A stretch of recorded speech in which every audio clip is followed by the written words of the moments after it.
Ladies and gentlemen, I don't know about you, but for me, there's nothing worse than having a cold pool in the summertime. During this video, I am going to show you a Hayward Heat Pro heat pump for a pool that was looked at by another contractor who, let's just say, hacks bring me stacks. I am going to show you a couple different types of leak detector methods that we use here at Pipe Doctor. We're going to charge up, make the repairs, charge up this heat pump, and we're going to get them up and running step by step, guys. Smash that thumbs up button, guys, and next drink's on me. All right, ladies and gentlemen, we have a Hayward Heat Pro pool heater for that pool right there. And I'm dispatched for Hayward Heat Pump displaying LP code. My 115 trip charge, $275 an hour. We're using the Service Pal mobile dispatching and invoicing app. Customer had another service provider here for an LP issue in October of 2022. Added refrigerant, had it again this year, and he said, listen, we're not going to keep adding refrigerant. Apparently he bypassed the compressor, and now the LP error is back. So let's verify we have nitrogen in the system that he said they put in. All right, so I removed the front access panel by taking out a screw center, right, left. That one wasn't there anymore, and that one, that was there. And here's the guts of it. Let's just take a quick peek inside our unit, see if anything out of the ordinary. Looks like I don't know what he did with that. That's our hermetically sealed terminal for our compressor, so that's gone. I'm gonna guess this was going to our compressor. Yep, we took L1, L2, and then Herm off, I guess, so we wouldn't have any compressor action. Everything here looks normal. Contact looks fine. Relay is fine. Wires are nice and intact. Pressure switch right there. Close that back up. So one of the first things I like to do is just check for obvious leaks on some key places. We have a TXV system. Here's our sensing bulb. Here is our low pressure switch. Here is our high pressure switch. I don't see any oil residue anywhere here. I'm not going to rip off any insulation yet, but I am going to take a peek right here, and we definitely got something going on there. So let me take off the top access cover for the compressor and take off that piece of insulation, armor flames. All right, so let's take off this piece of insulation, and it's definitely suspect to have a lot of gooey stuff, and it feels very, very oily. It looks like someone tried making that repair right there before. You know what? I'm going to get my leak detector solution and also my ultrasound leak detector and see if I can pick up a leak there. All right, so for this service call, we're definitely going to start with the Big Blue micro leak detector. This is by Refrigerant Technologies. This is an ultra-sensitive leak detector solution. It's got long-lasting bubbles. Comes in this 32-ounce container, also comes in a gallon container. Other manufacturers have these little things with a little cotton ball on it and a little stick. I like this one by Refrigerant Technologies. It's good stuff. John's a nice guy, the founder and CEO. So again, I haven't checked how much pressure is in the system, but I always want to spray that down right there and see if anything is leaking right there. And again, I haven't checked any pressure, and I probably should have done that first, but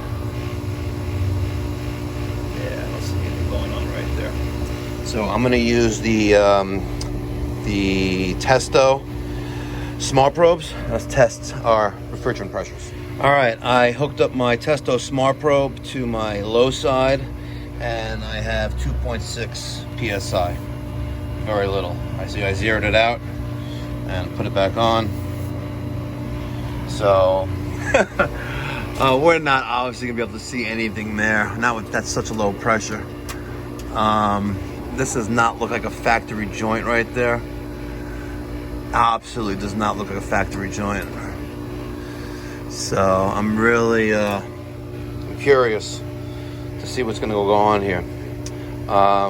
One thing to notice that when you're working on a pool heater or heat pump, if you hook up your manifolds, I'm doing this strictly to save your system. If there's a problem with the system where you suspect that maybe there's a compromised heat exchanger, just to press in the little Schrader core a little bit. If you get water coming out of there, I just saved you from replacing your refrigerant manifold and your refrigerant hoses. So if you suspect that there's a failure with the heat exchanger and it's compromised, just do yourself a favor and test that, push that in first.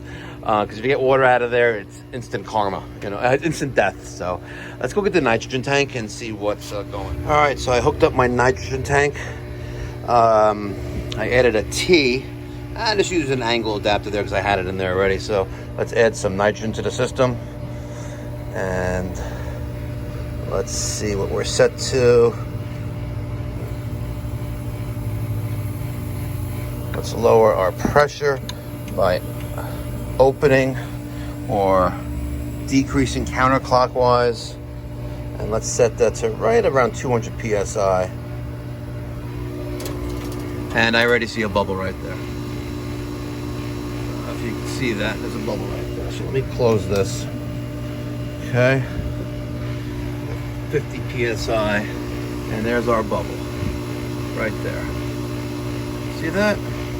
Spray that again. And voila, there she is. So we've confirmed leak on the high pressure switch. Tubing going into our, I think that's 5/8 refrigeration line. So that is a leak. We could have other leaks here, but that is your leak. All right, guys, so I'm also going to use the ACO track. This is the VPE, ultrasonic leak detector.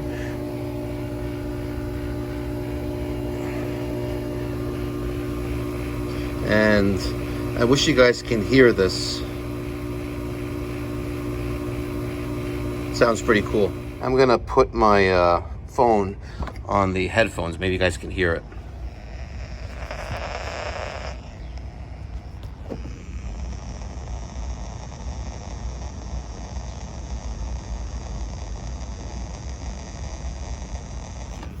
Did you guys hear that? It's pretty cool. So what's the diagnosis? Question first. This is why my wife Monica. Hi, Monica. When was that repair made on the leak that you had on it? So he did the initial repair in. It was like late last. Do you remember where it was? Yes, I believe there was two different repairs he did. One was a seal, he said, and then the second. Is that a seal? Yes, that was the second time he came out recently. Okay. He said that he did some type of repair to the seal. The other one was I forget exactly where, but he said he did the weld. There was a pinhole, and he did a weld. Do you remember where that weld was? Or if you recall. Can I take a look? Absolutely, because I want to determine, because what I found leaking was not factory done. Okay. And I verified not only visually with the oil residue, but also with leak detection solution, and then I also followed up with ultrasound. Okay. So you'll see. I'll show you exactly where it is, and we'll even do a bubble test for you as well. You're gonna point right to it, aren't you? If I remember, I think it was somewhere around here. Okay. Where he did the repair. All right. I didn't see any leaks there, but let me show you where there is a leak, and right there. Okay. That's the leak. Okay. There's no, and these are factory connections here. That is not what was there. It feels rough. It just feels like it wasn't done in the factory. Okay. But that's the only leak I've found so far. I turned off the pump so I can hear better with our ultrasound machine, but you may have other leaks, but that's a pretty significant leak. Okay. All right. All right, so the homeowner approved the repair. Estimated 2.5 hours.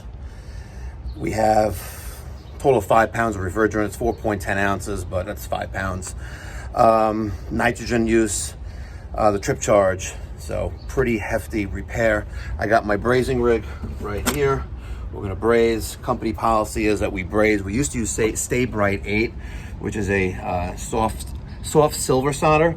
And Daniel, my lead HVAC technician, let's just say he's not a plumber. So if you don't know how to solder, Stay Bright 8 is just going to be an epic failure for you, either immediately or a year later, which is what we've had many failures. So I'm going to braze this. I'm going to flow my nitrogen.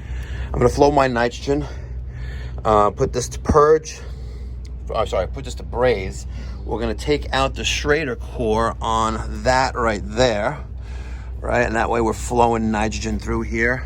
We're not changing the filter dry. I'm keeping that only because there is some pressure in here, so I'm not too concerned with that.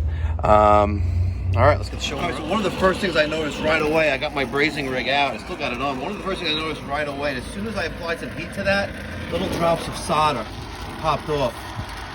See that? So, and oh, there's the evidence of all the solder. So he didn't braze it right, so that's why that failed. All right, so I re-brazed that connection. I soaped it down with the soapy water. Nothing's leaking. I got 92.4 PSI in the system. I'm gonna turn on back my ultrasound and see if I hear anything there.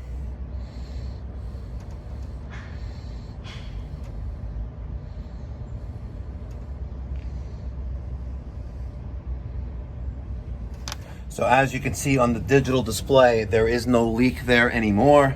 You'll hear the hissing sound like you heard, hopefully you heard earlier in the video when we were diagnosing the machine. So it is 8:35 and we've already found the leak, discussed the options with the homeowner and made the repair and all of that in roughly 40 minutes.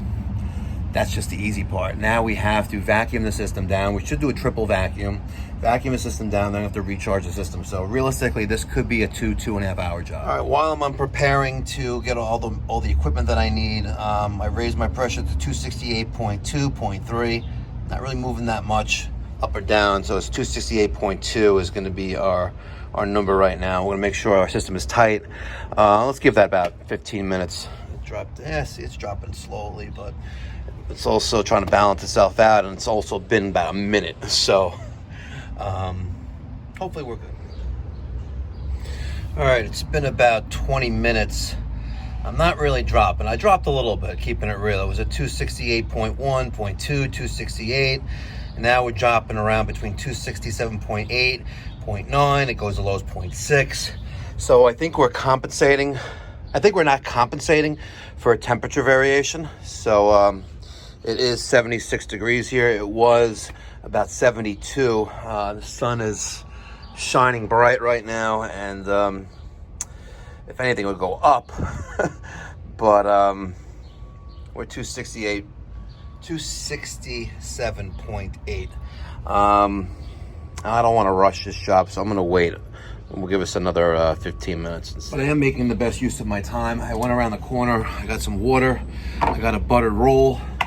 Gotta stay hydrated. Look, I almost drank the whole thing already. I'm looking for any other visible signs of leaks, oil residue on the coil. I don't see anything. I sprayed down my TXV. I wiped down the flux and the solder that the last guy was disgusting about. I didn't clean up down there, and I think I'm gonna leave that down there just so a future tech knows that some knucklehead didn't know what they were doing. It wasn't me. All right, I'm trying to kill time, and I like to be productive, so I've been responding to comments on the YouTube channel, and I really do my best to respond to every single comment. And it's hard when you have hundreds of comments in the first 12 to 24 hours of me dropping a video. I'm not complaining, I love it. It's just very hard. And so sometimes, some days go by, and the next thing you know, I have literally hundreds and hundreds of comments that are unanswered. So I want you all to know that although you who watch, I do read every single comment eventually. Right now I'm up to 3 months ago. That is my current that I haven't responded to. So if you commented 3+ months ago, eventually I'll get to you, I promise. All right, it is 12 after 9. Pressure is 267.5. I keep staring at, the connection that I just rebrazed. And it's kind of disgusting that the last guy just used like silver solder and was just so sloppy like that. Like, it's really sad and disgusting. I checked and triple checked this connection. There's nothing going on here. I sprayed down the whole entire switch as well. I did these as well. I used the ultrasound leak detector on anything that's accessible. Listen, there could be very microscopic pinhole leaks on the coil. It's possible, but I don't see any oil residue on the U-bends, on the ends of both sides. So if there's a leak on the coil, it is what it is at that point. So I'm quite confident it's 911. It says 912, whatever.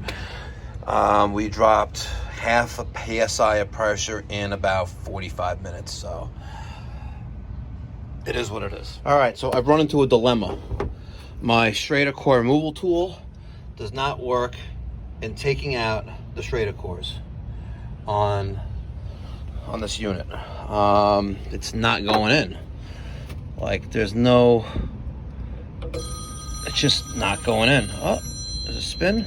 No, but I just can't. I don't know what the hell Hayward was thinking when they put this stuff together. Like, you can't use a Schrader core removal tool on that. There's nothing. Oh, you need a really, really, really, really deep one. Much deeper than that. That really sucks. And I can't even use my Schrader core tool to add in my micron gauge because I need a depressor. What the hell? This is messed up.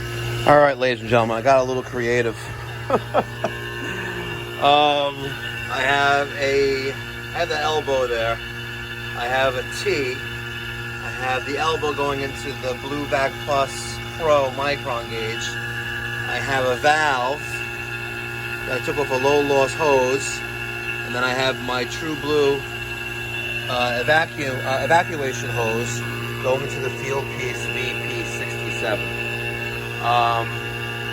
Literally, when you factor in everything that's before me, we have thousands upon thousands of dollars worth of equipment and tools here. It is absolutely ridiculous. But I guess that's the reason why we get paid the big bucks. So we're slowly dropping that Schrader core that's still in there is really hindering my ability to pump this down quickly. I guess there is one benefit to that, and I guess any moisture that's in there is not going to be rapidly removed. It's going to slowly come out, so it won't freeze and crystallize and remain in the system. And I guess there is one benefit to that, but for sure there's moisture in the system, for sure, absolutely. What was it, 2.3 psi when I got here? Yeah. And judging by how the previous technician made a repair on that high pressure switch, they didn't pull the vacuum down when they recharged it. They didn't. So we're at 1950 and dropping. It is 9:27. This may take another hour. It may. So let's see what happens. All right, I wasn't making much progress, so I stopped and I purged some nitrogen through the low side and out the high side. If there were isolation valves, I could really, force nitrogen through the coil, but I'm probably sure it's going to take the path of least resistance, which is through the compressor and then out the side there. Oh wow, I didn't know we have two filter dryers there. There's one, there's two. I never noticed that before. Interesting. And now I am slightly lower, but we're making progress. It is a 9:45 in the morning. All right, we're at 994, 990. We're going up and down. It is almost 10 o'clock in the morning. I asked the homeowner, say, listen, you know what? I had originally said around 2.5 hours.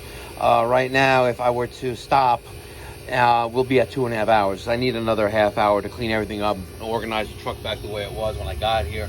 I said, or do you want us to spend like another hour here and bring this down to where it should be, which is at 500. It's a tough call right now. We're going down, but we're going down very, very slowly. I am very tempted to purge nitrogen through the system again, but I also, nitrogen taking the path of least resistance, it's going to go through the compressor and then out that way. It's not going to want to go through the coil, which is where all my surface area is, internal surface area of all the coils. So I think we're just going to keep it there. We're dropping down sometimes. My ballast is closed on my vacuum pump. So it is now 10 o'clock almost, 9:59 and 32 seconds. So we're going to give this another hour, sit here for another hour, and we'll go to 11. And then 11:30, it's a wrap. We're out of here. All right, so while we're pulling down, it's 10:04.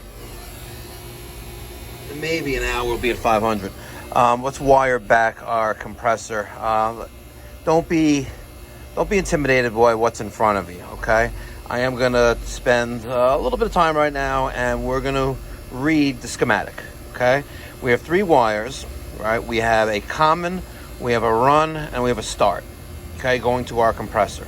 We have a terminal on our dual capacitor that's labeled Herm, okay? And we have T1 and T2, okay? And it's very important that we put our wires where they belong, because if we don't, right, the compressor is not going to work. And that's because T2 is feeding common off our dual capacitor, okay? If we reverse the wires, the compressor is not going to start, because it's getting capacitor side and starting side from the same power line. All right, so let's go to our wiring schematic, okay? Let's go to compressor, right? And fortunately, everything is wired, everything is labeled with colors. So we have that R is going to T2, okay? R is the red wire, and that is our T2 wire.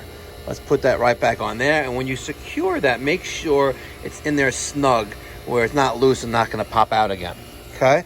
Also note that T2 also has our common wire going to our dual capacitor. And if you'll see that blue wire right there, that's the blue wire going to C on our dual capacitor. The next wire, let's take our black wire, which is going to common on our compressor, C.